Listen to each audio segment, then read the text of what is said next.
This video is dedicated to my random rec point guards and shooting guards. And if you know a point guard or shooting guard and your offense isn't really going the way that you want it to, send them this video. Here's my points per game in the random rec. 37 points. This is predominantly random rec because if I'm going in with a squad, I'm going to be playing Pro-Am. Here's a random rec screenshot. Your average random rec screenshot. You see I scored 40 points, but the most eye-jumping thing, the most eye-popping thing to me in the screenshot is that there are 28 turnovers. And me having 21 shots, I didn't turn the ball over a single time. Why is that? Why did I keep getting the ball? Because I thought I was a ball hog if I shoot the ball 21 times. We're going to get into all of this. And really quickly, what I want to say is that if you're wondering who I am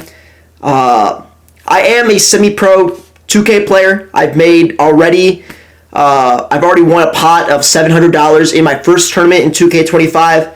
I've beaten Joe Knows. I've beaten tons of 2K League players, more than 10 at least. I'm in the most competitive Pro-Am league right now, which is SEBA Pros.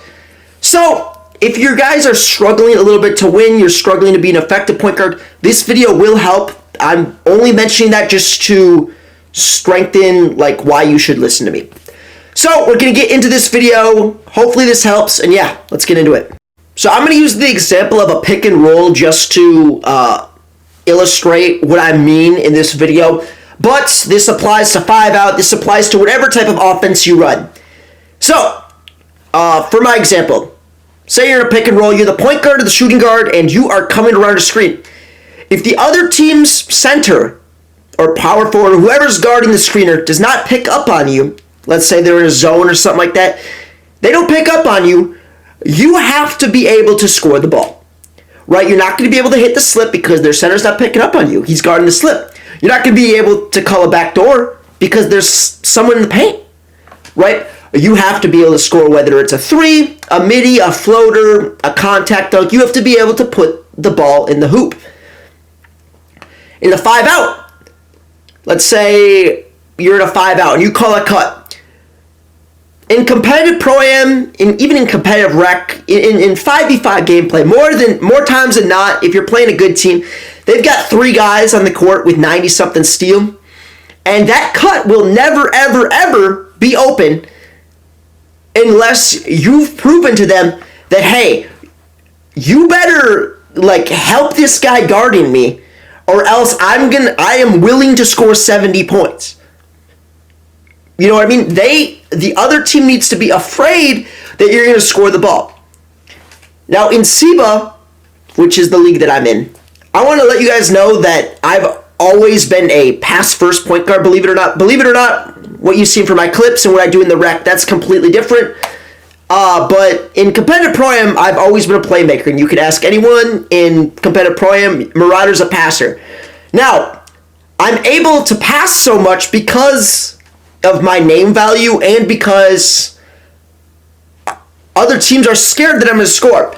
I'm going to show a couple of clips from 2K24 to illustrate what I mean, and I encourage you guys to watch them and really take in what I'm saying, because if you want to get better, if you want to get into Pro-Am, if you want to start winning your rec games and you feel like you're getting shut down right now, I encourage you to really think about what I'm saying. I am not saying to be a ball hog, right? And small forwards, power forwards, and centers, I am not encouraging your point guard or shooting guard to not pass the ball. But what I am saying is that your guard and shooting guard need to be able to score the ball in order for you to get open. If your point guard can't score, your roll, your backdoor cut's never going to be open. And I'm going to demonstrate that in some clips right now. So I'm using clips from 2K24. I want you guys to ignore that because it applies to 2K25 as well. So I want you guys to pay attention to the score. As you guys can see right now, I only have 3 points. Why was I wide open right here? As you guys can see, as I mentioned earlier in my video, this other guy, Quickster, who's a phenomenal player, was in the 2K League, has made a lot of money playing this game. He's reaching at my backdoor because I only have 3 points so far. I want you guys to see how he plays me differently as the game moves on. So right now I have 15 and 8. And again, I get wide open because he's playing my lockdown's back door. As you guys can see again, he's reaching out My team is not going to be able to score unless Quickster, their back end, with 90-something steal, respects me. Let's take, we're going to play it one more time. But again, my slip's not going to be open. These backdoors aren't going to be open unless the other team respects me being able to score. Let's see how his behavior changes. Now I have 24 points. I'm shooting 78% from 3. Look how tight he's playing me. Let's look at this again. I'm coming around here, and look at where he's standing, right? Look at how wide open this backdoor is. My lockdown's all alone with their point guard. This is a free backdoor. Why? Look at how high he's playing me. Look at this. So, again, I want you guys, I'm not saying shoot everything. In fact, throwing backdoors is much easier than going around a screen and shooting a shot, especially in 2K25. The dribbling's not the greatest. The shooting's not the greatest. But if the other team is scared of your ability to score, it makes things so much easier. I want you guys to take this into perspective. When you shoot the ball, 4 things can happen, and 3 of them are good things. 1, you can make the shot. Best case scenario. 2, you can get fouled. Free throws. 3, you miss the shot and you get the rebound. Or 4, you miss the shot and the other team gets the rebound. Right? So, 3 out of the 4 things that happen right there are good. You know what I mean? If you pass the ball, what can happen? A, you get an assist. That's a good thing. B, you turn the ball over. Or C, you pass the ball and nothing happens. Right? So one of those things is good, and then one doesn't really matter, and one's bad. You know what I mean?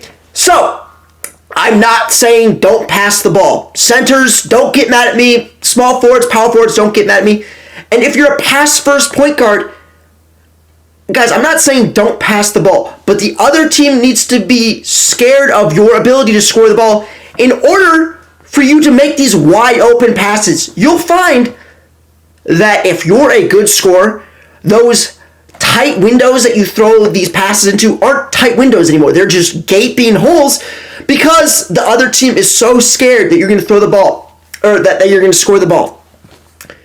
As I mentioned earlier, going around the screen, your center is never going to be open if you have 0 points, ever, right? If you try to throw that back door is never going to be open unless the other team respects your ability to score, right? Because everyone's low, everyone's gapping their cuts, right? Everyone's got 2 feet in the paint. You know, your defender's playing you low. He's already in the lane. So, again, I just want to rephrase, not for my ego, but just to clarify once again, I made a lot of money playing the game, and 37 points in Random Rec. You know, play at the highest level, win a little bit of money, beating some big names. I like to think I know what I'm talking about. Again, it's not it's not for my ego. It's just to, you know, if you think that you can throw backdoor cuts all game and you think you can just throw it to your center all game and score 0 points as a point guard and have 15 assists and win games, you can't. You know, it's impossible to have 20 assists if you don't have 15 points. And you might say, well, Marauder, I have, 32 assists and 2 points in this game. But against good people, that's never going to happen. You're going to get locked out. And again, this is for people who are struggling a little bit scoring the ball. Because against good teams, they're going to be, hey, this guy's not scoring the ball. You sit low, you sit low, you sit low. We're going to make this guy shoot. We're going to make this guy score on us. He's going to go against our best player. We're going to play the cuts. We're going to play the slip. This guy's going to have to beat us. But when it's the opposite of that, when it's like, we have to stop this guy's got 30 points and it's the second quarter, we have to double team him, we have to, send 2 at him, we have to help on the screen. Slips wide open. Backdoor cuts are wide open. Everyone's staring at you. So I hope you guys learned something from this. If you're new to the channel and you found some of this instructive or helpful, hit the like button. Comment if you learned anything. Share this with one of your guards if they're struggling a little bit. And subscribe if you're new. I try to stream like 5 to 6 times a week. Trying to upload every other day at this point. And yeah, Until next time, guys, appreciate you guys tuning in. Peace out.